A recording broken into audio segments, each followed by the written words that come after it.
The name Andrew Cunanan may not be immediately familiar to everyone, but his story is one of the most haunting and tragic in modern American crime.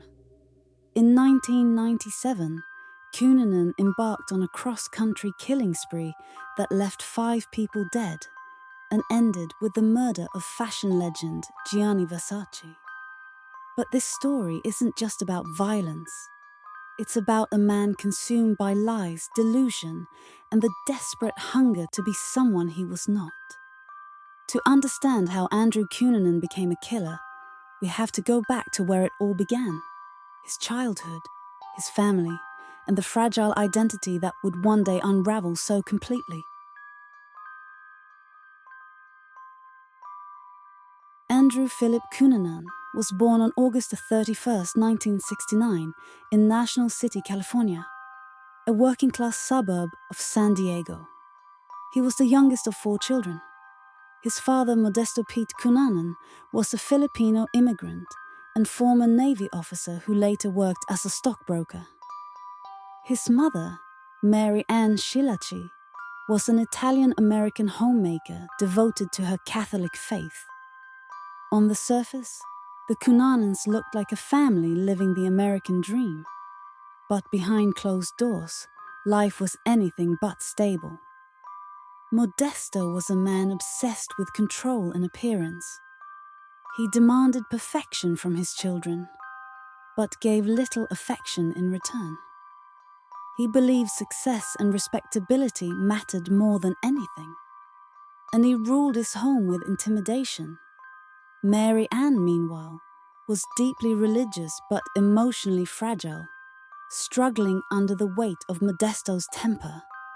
Andrew, the youngest, was his father's favorite. From an early age, he was told he was special, destined for greatness. He was given privileges his siblings weren't. While the others faced harsh discipline, Andrew was shielded. That favoritism planted dangerous seeds: entitlement, arrogance, and the belief that rules didn't apply to him. But Andrew's world came crashing down in his teenage years. When he was 16, his father fled to the Philippines after being accused of embezzlement. He left his family in financial ruin, disappearing overnight. The sudden abandonment broke Andrew. The man he idolized, the one who told him he was destined for greatness, had vanished without a goodbye. That betrayal created a wound that never healed. From that moment, Andrew would spend his life trying to rebuild the illusion of power, wealth, and admiration that his father had promised, no matter what it cost.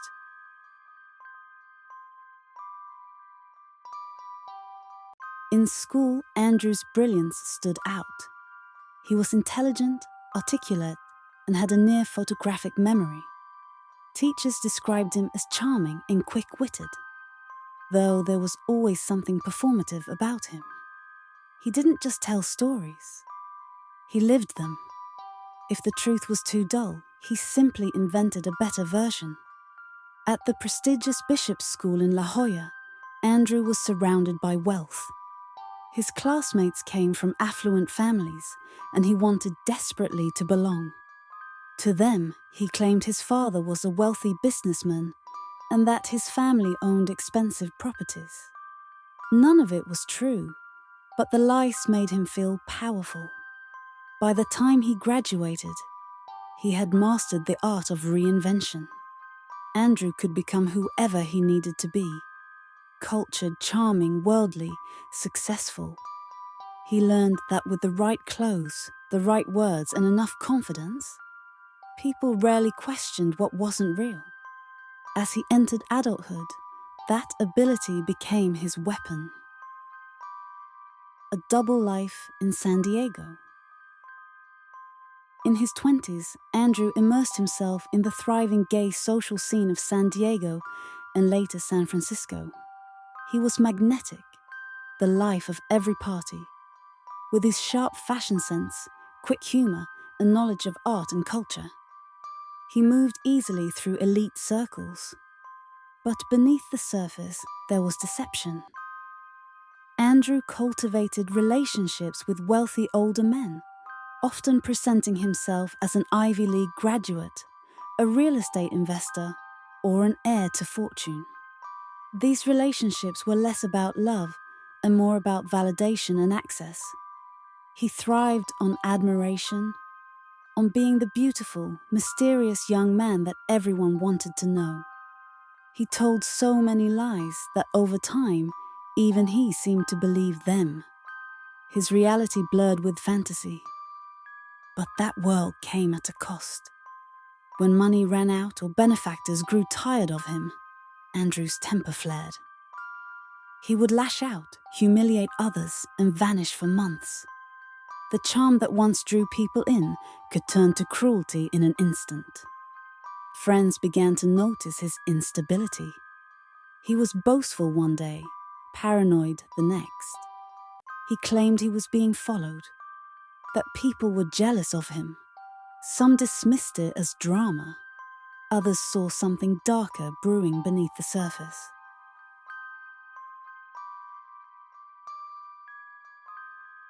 Later, criminal profilers described Andrew Cunanan as a textbook narcissist, intelligent, manipulative, and completely devoid of empathy.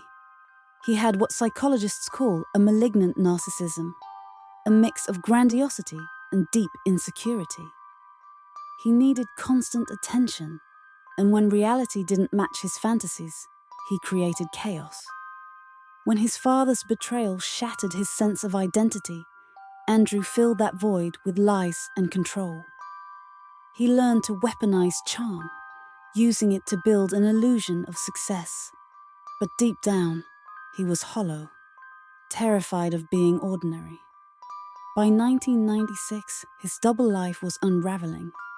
His finances collapsed, his lovers left him, and his social status began to fade.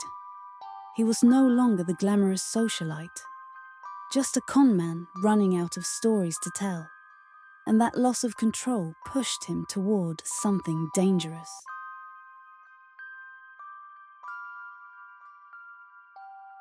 April 27, 1997, Minneapolis, Minnesota. Andrew had traveled there to see friends, including Jeffrey Trail, a former Navy officer and one of the few people who had known him before the lies. Trail was dependable and honest, everything Andrew was not. Their friendship had grown strained, and Trail had begun distancing himself. That night, Andrew arrived at Trail's apartment uninvited. Witnesses said he seemed tense, erratic, and angry. Shortly after, he attacked Trail with a hammer, striking him repeatedly. It was a brutal, personal act. He then wrapped the body in a rug and left it in the apartment of another friend, David Madsen. The murder marked a turning point. For the first time, Andrew's lies had turned lethal. He had crossed a line from manipulation to destruction, and there was no going back.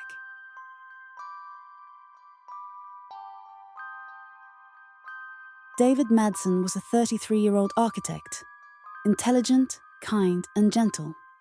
He had once been romantically involved with Andrew, but by 1997, he had moved on. Andrew couldn't accept that. After killing Trail, Andrew forced Madsen to accompany him on a frantic journey out of Minneapolis.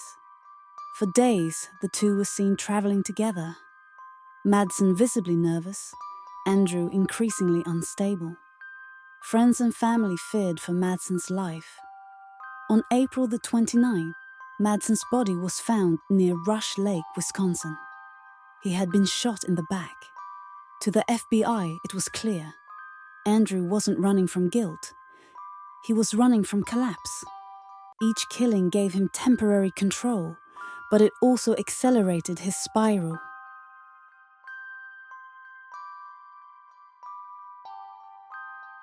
From Wisconsin, Andrew drove to Chicago. There, on May 4th, 1997, he encountered 72-year-old real estate mogul Lee Miglin. Whether they knew each other before remains uncertain. Some reports suggest they had met socially. Others claim it was random. What is certain is the brutality. Miglin was bound, stabbed, and tortured before having his throat slashed. The crime shocked investigators. It was methodical, yet sadistic, suggesting both planning and rage. After killing Miglin, Andrew stole his Lexus and fled. Inside the car, police found evidence linking him to the previous murders. By now, his name was on every law enforcement bulletin in America.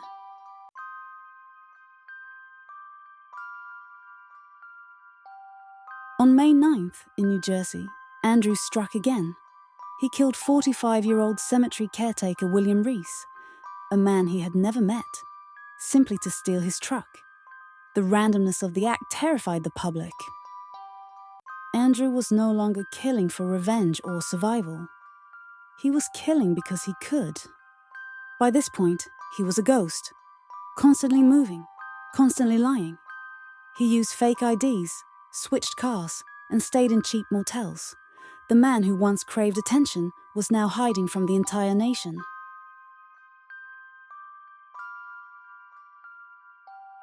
July 15, 1997.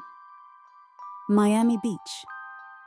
It was a sunny morning when world-renowned fashion designer Gianni Versace walked home from a cafe near his mansion.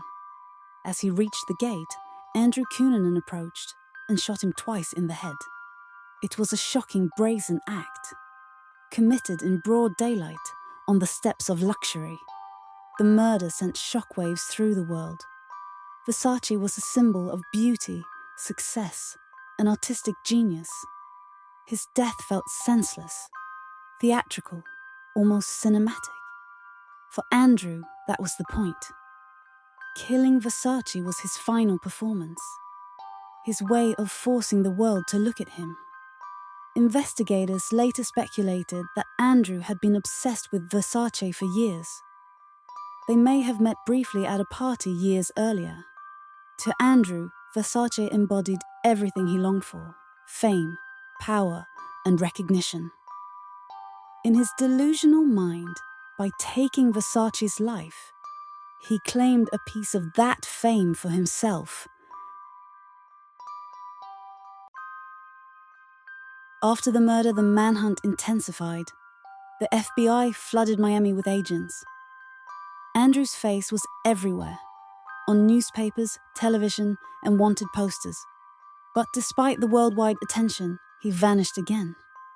For 8 days, Andrew hid in a Miami houseboat just a few miles from where Versace had been killed.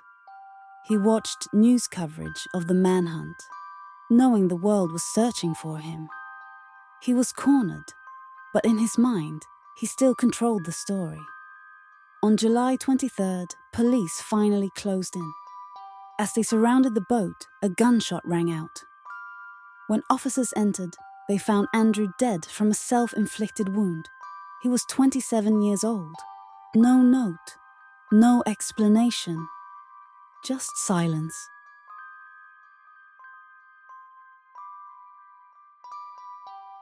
Gianni Versace's murder sent shockwaves through the world of fashion and culture. His funeral in Milan drew thousands, from celebrities to royals. It was a global moment of mourning. Andrew Cunanan's crimes forced the public to confront uncomfortable questions about fame, identity, and mental illness. How could a man so intelligent, so charismatic, spiral so far into darkness? How many red flags had been ignored? The FBI faced heavy criticism for its slow response, accused of underestimating the threat. But beyond the investigation, the story left a cultural scar, one that blurred the lines between celebrity, obsession, and tragedy. Over the years, Andrew's story has been retold in documentaries and dramatizations. Most notably, the assassination of Gianni Versace, American Crime Story. But even with all the attention, the question of why remains hauntingly unanswered.